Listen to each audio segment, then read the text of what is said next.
Salam Bapak Ibu yang dikasihi Kristus, kita kembali bertemu di pagi hari ini dalam renungan di hari Selasa di tanggal 3 September 2024. Tapi terlebih dahulu kita berdoa. Kami bersyukur untuk napas kehidupan yang Kau berikan di pagi hari ini. Kami juga bersyukur bahwa Engkau memberikan kesempatan kepada kami untuk mendengarkan firman-Mu yang menjadi kekuatan dalam kehidupan kami.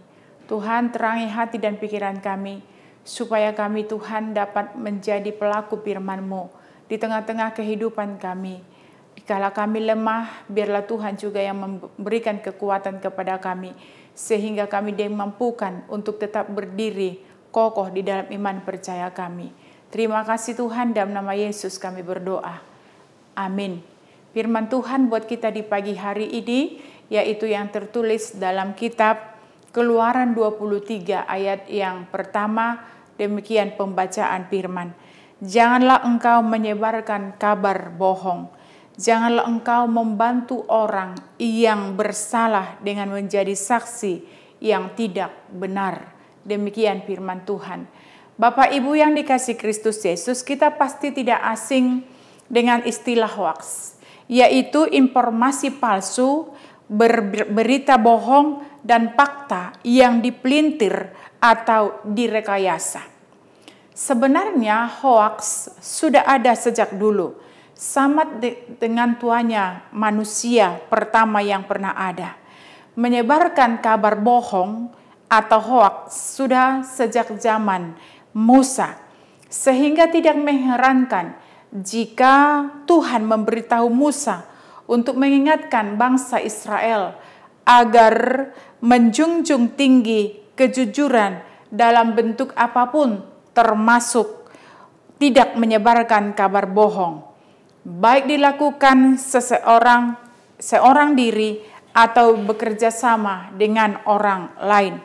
Kalau kita baca di dalam Kejadian 3, dikatakan di situ bahwa ular memanipulasi Hawa dengan serangkaian berita bohong atau hoaks.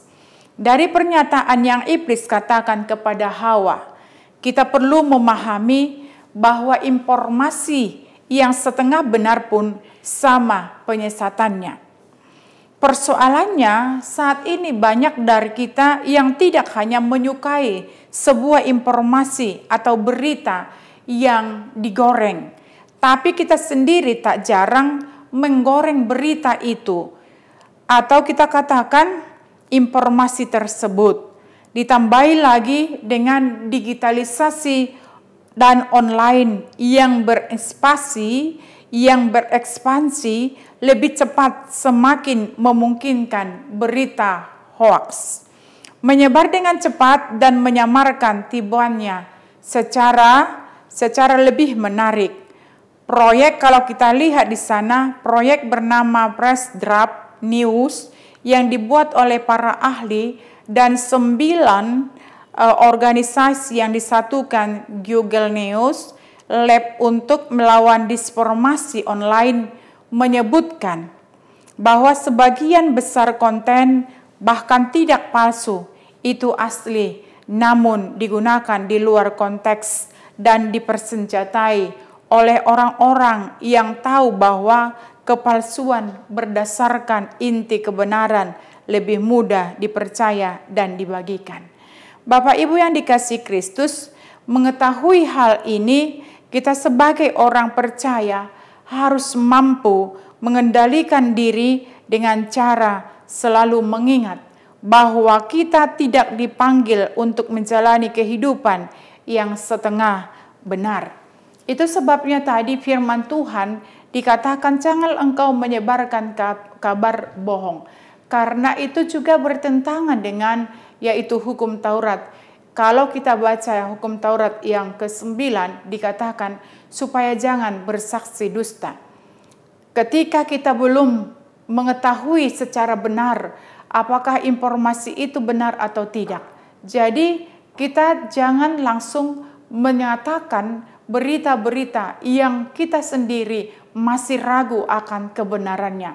Itu sebabnya dikatakan tadi dalam renungan kita, supaya kita jangan menyebarkan berita bohong, berita hoaks yang menimbulkan, yaitu mungkin saja kita katakan mencemarkan nama orang lain dan lain-lain.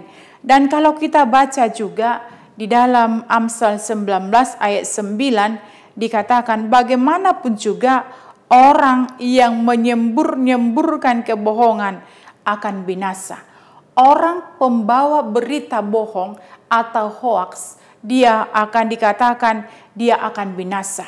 Jadi lebih baik kita menyuarakan suara kebenaran, yaitu suara Injil, daripada kita menyebarkan kata bohong atau fitnah, atau kita katakan hoaks. Karena hukuman yang akan kita terima adalah kebinasaan. Kita diberikan mulut oleh Tuhan bukan untuk menyebarkan kata bohong, tetapi marilah kita pakai mulut kita ini untuk memuji Tuhan dan untuk memberitakan kesaksian atau Injil keselamatan itu, supaya Injil keselamatan itu dapat diterima oleh orang lain. Kita diciptakan oleh Tuhan di tengah-tengah dunia ini bukan untuk menyebarkan kata kebohongan, tetapi kita diberikan tugas, kita diberikan oleh mandat oleh Tuhan, yaitu untuk menyuarakan suara kenabian kita, untuk menyaksikan Tuhan di tengah-tengah kehidupan kita sebagai Tuhan dan Juru Selamat kita. Bapak Ibu yang dikasihi Kristus, oleh karena itu bicarakanlah kebenaran dan jangan menyesatkan orang lain. Lebih baik kita diam jika kita tidak mengetahui benar tidaknya dan keseluruhan sebuah informasi. Jangan kita berkoar-koar, padahal yang kita katakan itu, yang kita ucapkan itu belum tentu benar. Karena itu Bapak Ibu yang dikasihi Kristus Yesus, melalui renungan pagi hari ini kita diingatkan supaya kita menahan lidah kita, mulut kita, supaya kita lebih baik kita diam daripada kita buka mulut tapi kita mengucapkan kata-kata yang tidak benar. Bapak Ibu yang dikasihi Kristus Yesus, karena itu dikatakan biarlah melalui renungan ini menjadi aram bagi kita untuk berhenti menyebarkan hoaks, sebab hanya membuat hati dan pikiran orang lain yang membaca atau bahkan mendengar jadi tidak kudus, dikarenakan mereka menjadi berpikiran negatif dan membuat hati menjadi kesal, sehingga kata-kata kasar dan kotor yang terucap dari mulut tak terhindarkan karena mereka panas hati mendengarkan kata-kata yang kita ucapkan. Bapak Ibu yang dikasihi Kristus Yesus, karena itu dikatakan jagalah lidahmu, jagalah mulutmu, supaya lidah ini memang kecil, mulut kita ini memang kecil, tetapi kalau kita tidak bisa menahan diri kita, menahan mulut kita, walaupun ini kecil, tetapi sangat berbahaya kepada kita. Karena itu Bapak Ibu yang diberkati Tuhan, dikatakan tadi melalui firman ini, janganlah engkau membantu orang yang bersalah dengan menjadi saksi yang tidak benar. Kita juga diingatkan, yang pertama tadi supaya kita jangan menyebarkan kata bohong, dan yang kedua melalui renungan ini juga kita diingatkan supaya kita tidak menjadi saksi, tapi saksi yang tidak benar. Bapak Ibu, kita kalau mau menjadi saksi, biarlah kita menjadi saksi Kristus, menyuarakan suara kebenaran di tengah-tengah kehidupan kita. Ketika kita menyuarakan suara kebenaran, maka ada upah, konsekuensi yang akan kita terima, yaitu kehidupan yang kekal.